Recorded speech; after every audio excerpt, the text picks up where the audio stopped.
Good day. It is I think it's Monday, March 28th, if I'm not mistaken. Yes, we're back to The Magician's Nephew. I apologize. It's been probably like 2 weeks since I've read. Well, I mean, I've been reading different stuff, but just haven't been reading with you, so I apologize. But let's get back.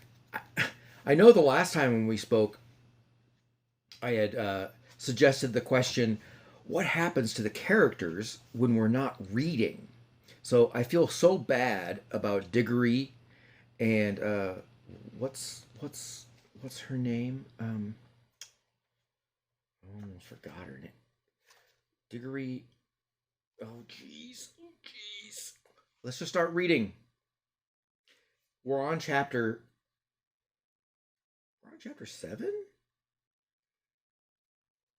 Yes, because he had just asked his sister, who was Aunt Letty, I think her name is. She was fixing a mattress of some sort in the living room on the floor. See, people didn't just throw things away uh, like they do today. We actually, what they would do is they would repair whatever items might have gotten worn a little bit so that you can get as much out of it as it's called practicing thrift.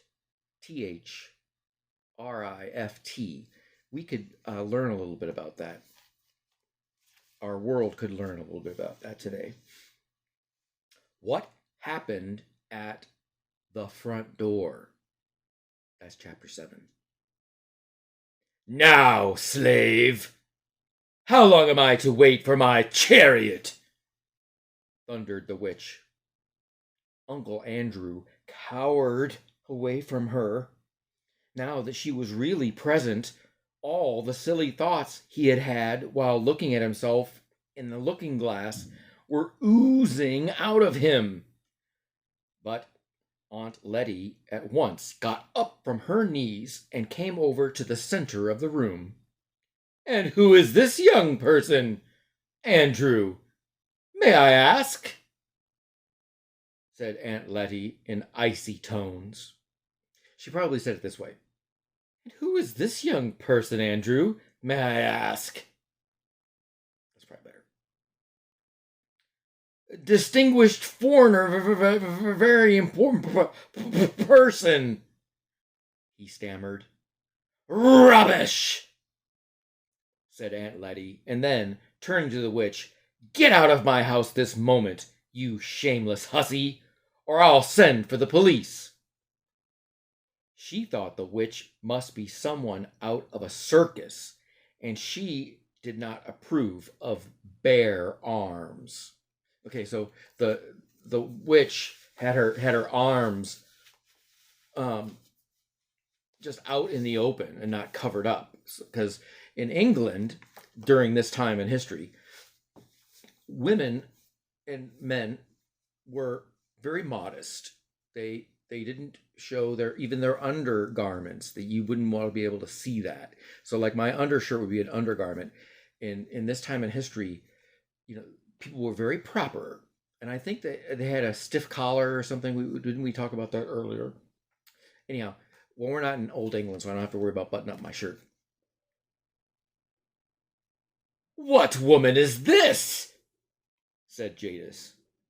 Down on your knees, minion, before I blast you. No strong language in this house, if you please, young woman, said Aunt Letty. Instantly, as it seemed to Uncle Andrew, the queen towered up to an even greater height. Fire flashed from her eyes. She flung out her arm with the same gesture and the same horrible sounding words that had lately turned the palace gates of Charn to dust. But nothing happened, except that Aunt Letty, thinking that those horrible words were meant to be ordinary English, said, I thought as much. The woman is drunk! Drunk! She can't even speak clearly. It must have been a terrible moment for the witch when she suddenly realized that her power of turning people into dust, which had been quite real in her own world, was not going to work in ours. But she did not lose her nerve, even for a second. Without wasting a thought on her disappointment, she lunged forward, caught Aunt Letty around the neck and the knees, raised her high above her head as if she had been no heavier than a doll, and threw her across the room. While Aunt Letty was still hurtling through the air, the housemaid, who was having a beautifully exciting morning, by the way, put her head in the door and said, "If you please, sir, the hansom's arrived." "Lead on, slave," said the witch to Uncle Andrew. He began muttering something about regrettable violence, must really protest. But at the single glance from Jadis, he became speechless. She drove him out of the room and out of the house, and Diggory came running down the stairs just in time to see the front door close behind them. "Jiminy!" he said. "She's loose in London! And with Uncle Andrew! I wonder what on earth is going to happen now."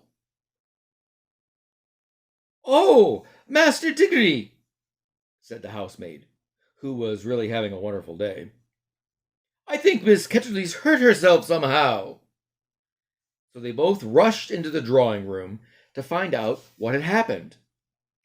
If Aunt Letty had fallen on bare boards or even on the carpet, I suppose all her bones would have been broken. But by good luck, she had fallen on the mattress. You know, the mattress that she was kind of mending. Aunt Letty was a very tough old lady. Aunts often were in those days.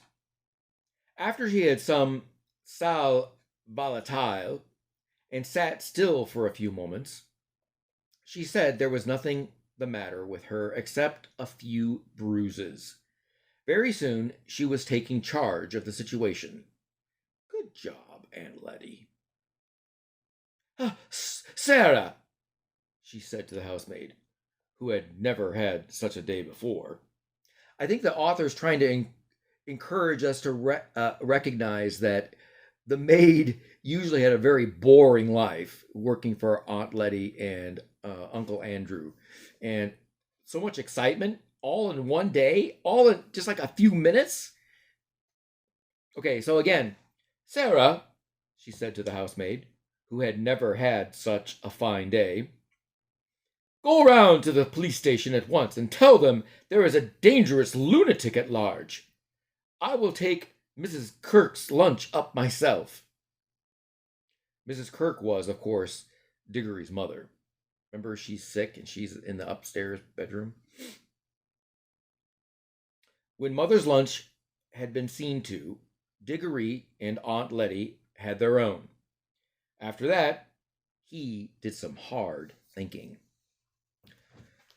The problem was how to get the witch back to her own world, or at any rate, out of ours, as soon as possible. Whatever happened, she must not be allowed to go rampaging about the house. Mother must not see her. And, if possible, she must not be allowed to go rampaging about London either. Diggory had not been in the drawing room when she tried to blast Aunt Letty, but he had seen her blast the gates at Charn, so he knew her terrible powers and did not know that she had lost any of them by coming into our world. And he knew she meant to conquer our world. At the present moment, well, as far as he could see, she might be blasting Buckingham Palace or the Houses of Parliament. And it was almost certain that quite a number of policemen had, by now, been reduced to little heaps of dust. and there didn't seem to be anything he could do about it. But the rings seemed to work like magnets, thought Diggory. If I could only touch her and then slip on my yellow, we shall both go into the wood between the worlds. I, I wonder, will she go all faint again there? Like, would she lose her powers? Was that something the place does to her? Or was it only the shock of being pulled out of her own world? But I'll have to risk it. And how am I to find the beast? I don't suppose Aunt Letty would let me go out. Well, not unless I said where I was going. Hmm. And I haven't got more than 2 pence. He's talking about money. I'd need any amount of money for buses and trams if I went looking all over London. Well, anyway, I haven't the faintest idea where to look. I wonder if Uncle Andrew is still with her. So, again, Aunt Letty and Diggory are having lunch, and this is just these most recent words were just what I was just reading, what were thoughts that were floating through his head, like, oh my gosh, what am I going to do next? It seemed in the end that the only thing he could do was to wait and hope that Uncle Andrew and the witch would come back.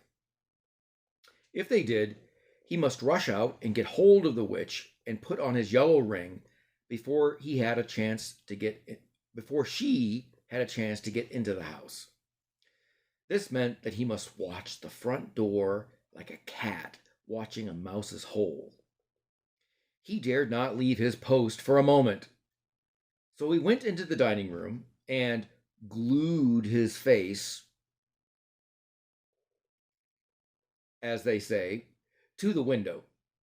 It was a bowed window. Okay, so it kind of like, like it has like a little shelf that goes out, and so it kind of is bowed. It means it has like a curve to it, and so you can kind of see out and around, from which you could see the steps up to the front door and see up and down the street, so that no one could reach the front door without your knowing. I wonder what Polly's doing, thought Diggory. That was her name, Polly. Sorry, I forgot.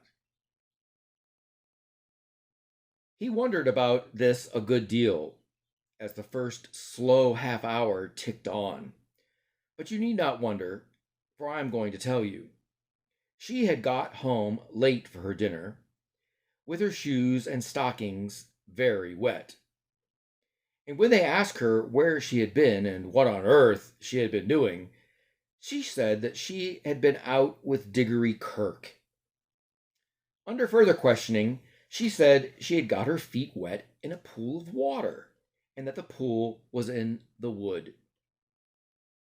Asked where the wood was, the forest, she said she didn't know. Asked if it was in one of the parks, she said truthfully enough that she supposed it might be a sort of park. From all of this, Polly's mother got the idea that Polly had gone off. That means gone crazy. Without telling anyone. Oh, I'm sorry. No, she had gone off without telling anybody. I guess we could interpret it that way. She probably thought that her daughter was crazy. Had gone off without telling anyone to some part of London she didn't know, and gone into a strange park and amused herself jumping into puddles. As a result, she was told that she had been very naughty indeed, and that she wouldn't be allowed to play with that Kirke boy anymore if anything of that sort ever happened again. Then she was given dinner with all the nice parts left out and sent to bed for 2 solid hours. That sounds like a long nap. Remember, when we're speaking about this time in history, dinner is at noon.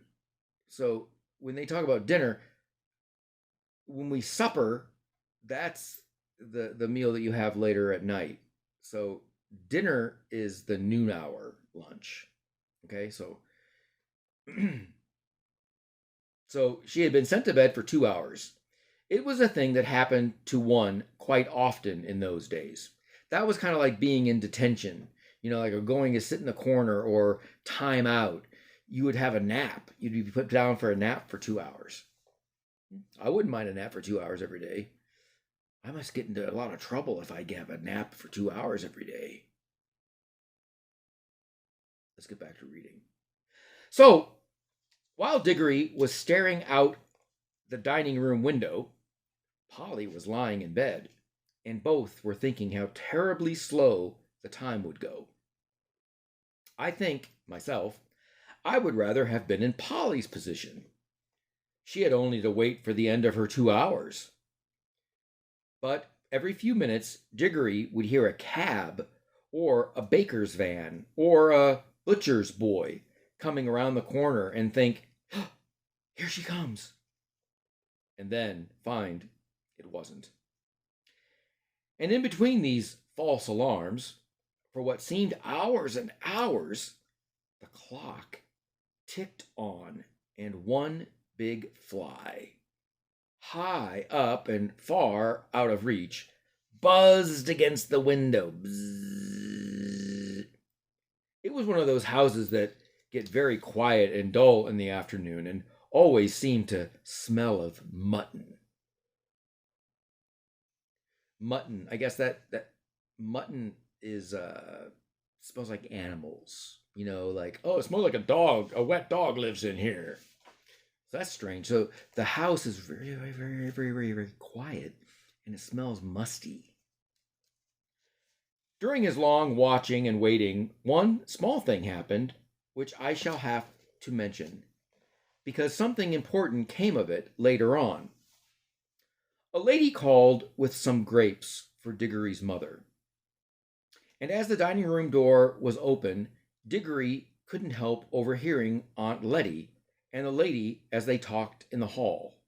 Okay, so there was a lady that came to the house delivering some grapes for Diggory's mother. Okay, it was like a kind of a gift. And so in this time, Aunt Letty is out in the hallway speaking with this woman that's dropping off the grapes, and Diggory happens to be kind of like listening to their conversation. "What lovely grapes!" came Aunt Letty's voice. "I'm sure if anything could do her good, these would. But poor dear little Mabel, I'm afraid it would need fruit from the land of youth to help her now. Nothing in this world will do much." Then they both lowered their voices and said a lot more that he could not hear. If he had heard that bit about the land of youth a few days ago, he would have thought Aunt Letty was just talking about meaning anything, or, I'm sorry, talking without meaning anything in particular. The way, grown ups usually talk about certain things. And it wouldn't have interested him. He almost thought so now. But suddenly, it flashed upon his mind that he now knew, even if Aunt Letty didn't, that there really were other worlds, and that he himself had been in one of them. At any rate, there might be a real land of youth, well, out there somewhere. There might be almost anything. There might be fruit in some other world that would really cure his mother. And well, you know how it feels if you begin hoping for something that you want desperately badly. You almost fight against the hope because it is too good to be true. You've been disappointed so often before. That was how Diggory felt. But it was no good trying to throttle his hope, this hope. It might, really, it just might be true. So many odd things had happened already, and he had the magic rings. There must be worlds you could get. There must be worlds you could get to through every pool in the wood. he could hunt through them all. And then, Mother, Mother, well again. Everything right again. Everything would go back to normal. He forgot all about watching for the witch. Oh no! His hand was already going into the pocket where he kept the yellow ring when, all at once, he heard a sound of galloping.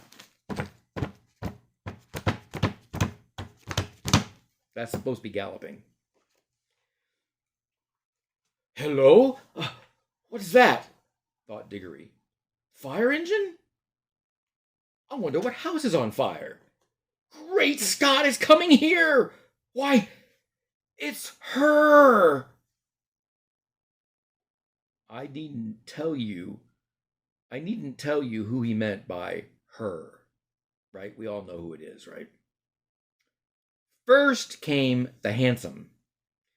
There was no one in the driver's seat. Okay, a hansom is the carriage. That's a different. So this is how you spell it: Hansom. I wasn't saying handsome, like like Mr. Patrick, he's so handsome. I'm talking about hansom. It's a carriage. So it's like a kind of a taxi that's drawn by a horse-drawn taxi. There was no one in the driver's seat. On the roof, not sitting, but standing on the roof, swaying with superb balance as it came at full speed round the corner with one wheel in the air, was Jadis, the Queen of Queens and the terror of Charn. Her teeth were barred. Her eyes shone like fire. I'm sure she kind of looked like that. Not handsome. And her long hair streamed out behind her like a comet's tail. A comet, like a comet that races through the sky, and you see the tail, like Halley's Comet. It's a celestial being. She was flogging the horse, so she's like whipping the horse without mercy. Its nostrils were wide and red, and its sides were spotted with foam. Okay, have you ever seen like when a horse is overworking or a dog has been running for a long time, they're kind of like foaming at the mouth because they're kind of getting dehydrated or whatever? And she's beating this poor thing. It galloped madly up to the front door, missing the lamppost by an inch, and then reared up on its hind legs. I know, it kind of sounded like an elephant at the beginning, but then I thought, oh, it's a horse, so I changed. The hansom crashed into the lamppost and shattered into several pieces. The witch, with a magnificent jump, had sprung clear just in time and landed on the horse's back. Okay, so here's a picture of what was just described. See, there's the lamppost, and she's got the whip in her hand, and that poor horse. She settled herself astride, so she's on top of the horse now, and leaned forward, whispering things in its ear. They must have been things meant not to quiet it, but to madden it, to make it mad.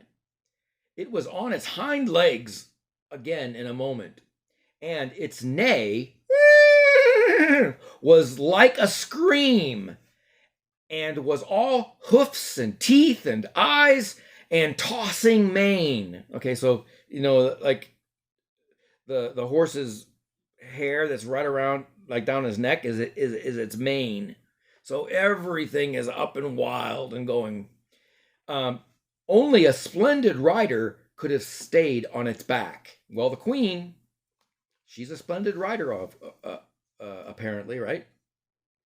Before Diggory had recovered his breath, a good many other things began to happen. A second hansom dashed up close behind the first. Out of it there jumped a fat man in a frock coat and a policeman.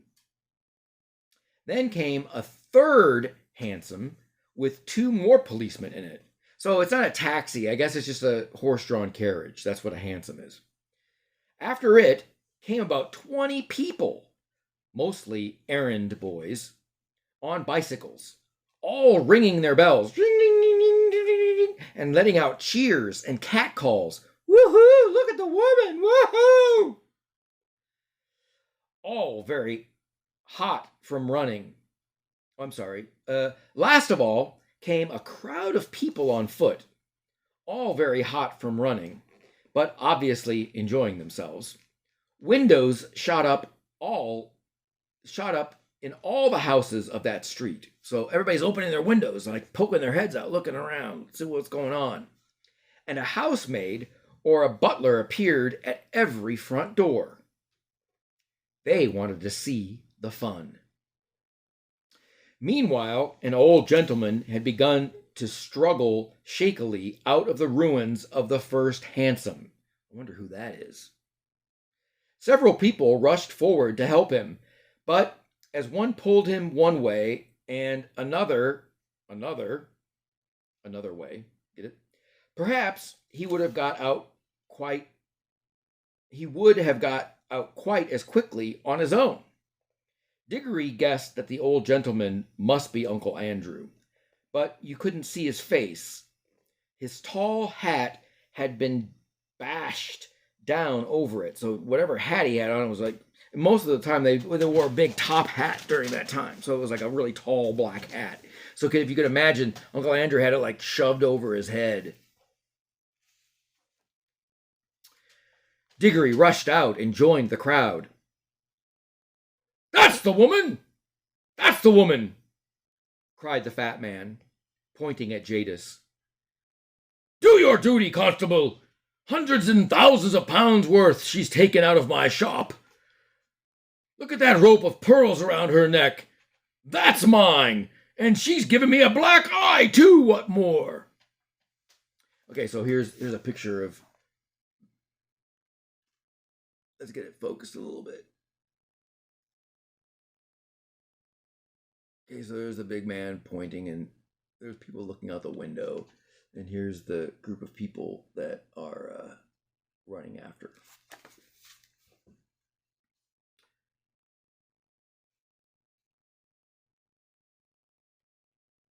"That she is, Governor," said one of the crowd. "And as lovely a black eye as I'd like to see. Beautiful bit of work that must have been. Gore, ain't she strong then?" You ought to put a piece of raw beefsteak on it, mister. That's what it wants," said a butcher's boy. "Now then," said the most important of the policemen, "where's all this here?" "What's all this here?" That's basically, but he said it like this. "What's all this here?" "I tell you, she," began the fat man when someone else called out, "Don't let the old cove in the cab get away. He put her up to it." The old gentleman, who was certainly Uncle Andrew, had just succeeded in standing up and was rubbing his bruises. "Now then," said the policeman, turning to him, "what's all this?" "Womful, pumpful, strumph," came Uncle Andrew's voice from inside the hat. "None of that now," said the policeman sternly. "You'll find this is no laughing matter. Take that air of, see." This was more easily said than done. So the policeman's telling Uncle Andrew, take that hat off and stop laughing. Well, he's not laughing. He just can't talk because the hat's like partially probably in his mouth. So this was more easily said than done. But after Uncle Andrew had struggled in vain with the hat for some time, two other policemen seized it by the brim, okay, the part that goes all the way around, and forced it off. Ugh! Oh, thank you, said Uncle Andrew, in a faint voice. Thank you, dear me. I'm terribly shaken. If someone could give me a small glass of brandy. Now you attend to me, if you please, said the policeman, taking out a very large notebook and a very small pencil. Are you in charge of that there, young woman? Look out! Called several voices, and the policeman jumped a step backward just in time. The horse had aimed a kick at him, which would probably have killed him. Then the witch wheeled the horse round so that she faced the crowd and its hind legs were on the footpath. She had a long, bright knife in her hand and had been busily cutting the horse free from the wreck of the carriage, or the hansom. All this time, Diggory had been trying to get into a position from which he could touch the witch. He just needs to touch just a little bit. This wasn't at all easy, because on the side nearest to him, there were too many people. And in order to get round to the other side, he had to pass between the horse's hoofs and the railings of the area that surrounded the house.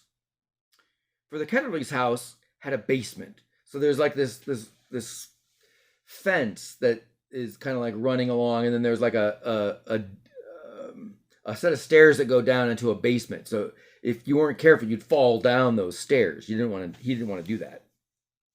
If you know anything about horses, and especially if you had seen what a state that horse was in at that moment, you would realize that this was a ticklish thing to do. Okay, they're not talking about tickle, tickle, tickle, tickle, tickle, tickle. No, ticklish in this sense means tricky. It was a tricky thing to do, to try to get between that little space where the horse was and where that fence was. Diggory knew lots about horses, but he set his teeth and he got ready to make a... Diggory knew lots about horses, but he set... It almost sounds like he should say Diggory didn't know much about horses, but okay. Diggory knew lots about horses, but he set his teeth and he got ready to make a dash for it as soon as he saw a favorable moment. A red-faced man in a bowler hat had now shouldered his way to the front of the crowd. Okay, so a bowler hat, again, it has a brim, just like the top hat does, but the top hat looks like a chimney of sorts, kind of a round chimney that goes up. But a bowler hat is just what it sounds like. It sounds like it's a bowl. It just, here, I have a bowl right here I can show you. So it's a hat that sits just atop the head. So it would be like this, kind of like this. Ugh, this is really heavy. His hat wasn't probably that heavy. Hi, policeman, he said. That's my horse that she's sitting on. Same as my cab that she's made matchwood of. One at a time, please, one at a time, said the policeman. But there ain't no time, said the cabbie. I know that horse better than you do. Ain't no ordinary horse. His father is a officer's charge in the cavalry, he was. And if the young woman goes on exciting him here, there'll be murder done. Here, let me get at him. So that was the cabbie that they had stolen, his carriage, his hansom. The policeman was only too glad to have a good reason for standing further away from the horse. The cabbie took a step nearer, looked up at Jadis, and said in a not unkindly voice, Now, missy, let me get his head, and just you get off. You're a liddy, and you don't need all these ruffins going on for you, do you? You want to go on and have a nice cup of tea and lay down quiet like. Then you'll feel ever so much better. At the same time, he stretched out his hand toward the horse's head, with the words, "Steady, Strawberry, old boy, steady now." Then, for the first time, the witch spoke. "Dog!"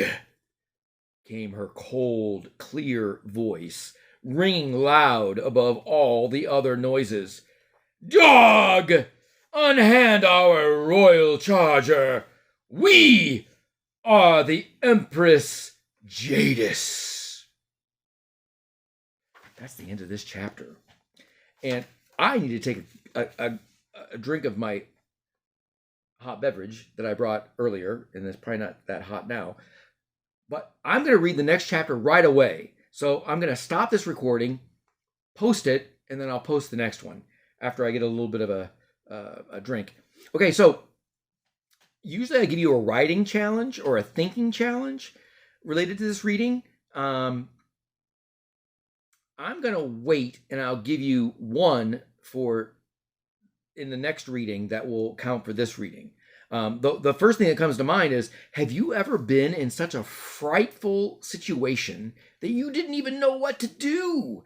That you had to kind of think through all the different possibilities of how you could solve this problem? You know, because Diggory's in that situation, right? He actually started thinking about it earlier during his lunch. I'm not even sure if it said that he finished his lunch. He must have been so preoccupied, that means his mind was so busy with ideas, that he couldn't even eat his lunch. So we don't even know. So we'll get back to it. So if you need a writing challenge or a thinking challenge just for this, you can use that as your challenge. Have you ever been in a situation where you don't know what the next steps should be? How did you solve your situation? How did you solve that situation? Was it as dangerous as having an evil queen from the land of Charn in your living room or in your sitting room? Because that's what they would call it. They didn't call it a living room. They called it a sitting room, because when people would come over to visit, that's where you would sit and you would chat a little bit. Because you know what? There was no TV. There was no radio. There was none of that kind of stuff. There might have been a phonograph player, or what we call a record player, at this point in time in history. I'm not even sure. Okay, enough of this blabbing. I'm going to stop and I'm going to post this, and we're going to get on to chapter 8, the fight at the lamp post. I bet you can't wait to come back.